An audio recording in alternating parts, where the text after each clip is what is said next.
বিশ্বজুড়ে কালো জাদু বা ব্ল্যাক ম্যাজিককে খুবই ঘৃণার চোখে দেখা হলেও এমন একটি দেশ রয়েছে যেখানে সরকারি পৃষ্ঠপোষকতায় আইন প্রণয়ন করে কালো জাদু বা ব্ল্যাক ম্যাজিককে স্বীকৃতি দেওয়া হয়েছে। অদ্ভুত সেই দেশটির নাম রোমানিয়া। অনেকের কাছে কান্ট্রি অফ ড্রাকুলা কিংবা ভ্যাম্পায়ারের দেশ নামেও পরিচিত এই দেশটি। আবার ইউরোপের অনেকের কাছে জিপসি অর্থাৎ যাযাবরের দেশ নামেও পরিচিত এটি। দেশটিতে কালো জাদু বা ব্ল্যাক ম্যাজিকের উপর ট্যাক্সও ধার্য করা হয়। রোমানিয়ার যেসব মানুষ জাদুবিদ্যা কিংবা মানুষের ভবিষ্যৎ গণনার মাধ্যমে জীবিকা নির্বাহ করে তাদের উপর বসানো রয়েছে এই কর। এই পেশায় নিয়োজিত হতে হলে প্রয়োজন হয় সরকারের লাইসেন্সেরও। আধুনিক রোমানিয়ার গোড়াপত্তন হয় 1859 সালে। দেশ হিসেবে রোমানিয়ার নাম নিয়ে এর যাত্রা শুরু হয় 1966 সাল থেকে। দেশটি উসমানীয় সাম্রাজ্য থেকে স্বাধীনতা লাভ করে 1977 সালে। প্রথম বিশ্বযুদ্ধের শেষের দিকে ট্রান্সিলভানিয়া, বুকোভিনা এবং বেসারাভিয়া যুক্ত হয়ে কিংডম অফ রোমানিয়া গঠন করে। দ্বিতীয় বিশ্বযুদ্ধের শুরুর দিকে নাৎসি জার্মানির সহায়ক বাহিনী ছিল রোমানিয়া। তবে 1944 সালে তারা পক্ষ পাল্টে মিত্র বাহিনীতে যোগ দেয়। ওই সময় জার্মান বাহিনী এদেশের অধিকাংশ এলাকায় নিজেদের দখলে নিয়ে নেয়। তবে যুদ্ধ শেষ হলে অঞ্চলগুলো আবার ফেরত পায় তারা। এরপর দ্বিতীয় বিশ্বযুদ্ধের পর রোমানিয়া সমাজতান্ত্রিক প্রজাতন্ত্রে পরিণত হয়। আর 1989 সালের বিপ্লবের পর থেকে গণতান্ত্রিক যাত্রা শুরু হয় রোমানদের। রোমানিয়ার রাজধানী হল বুখারেস্ট। একই সঙ্গে এটি দেশের সবচেয়ে বড় শহর। শহরটি বৈচিত্র্যপূর্ণ এদেশের সাহিত্য, শিল্প, সংস্কৃতি এবং বাণিজ্যের কেন্দ্রবিন্দু। বুখারেস্টকে লিটল প্যারিসও বলা হয়। পৌরাণিক কাহিনী অনুযায়ী কোনো একজন মেষপালকের নামানুসারে বুখারেস্ট নামকরণ করা হয়। এই শহরের পেন্টাগনে অবস্থিত রোমানিয়ার সংসদ ভবন সম্পূর্ণ ইউরোপ মহাদেশের মধ্যে দ্বিতীয় বৃহত্তম ভবন।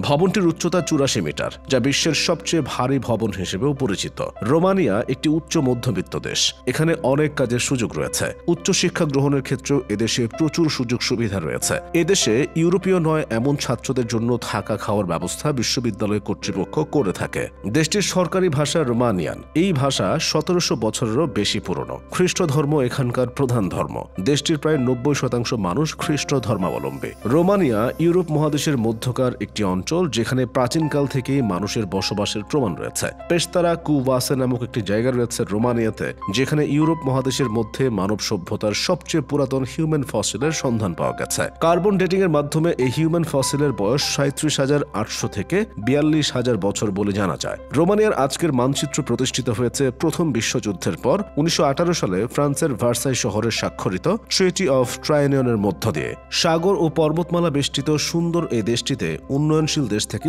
প্রচুর ছাত্র, কর্মী, ব্যবসায়ী ও পর্যটক আসেন। এর প্রধান কারণ হলো ইউরোপীয় ইউনিয়নের যে কোনো একটি দেশে কোনো প্রবাসী একবার প্রবেশ করতে পারলে ইউভুক্ত অন্যান্য দেশগুলোতে প্রবেশাধিকার এবং সেখানে স্থায়ী হবার সুযোগ পাওয়া যায়। আর প্রবাসীদের প্রধান লক্ষ্য থাকে এই দেশগুলোতে প্রবেশ করা।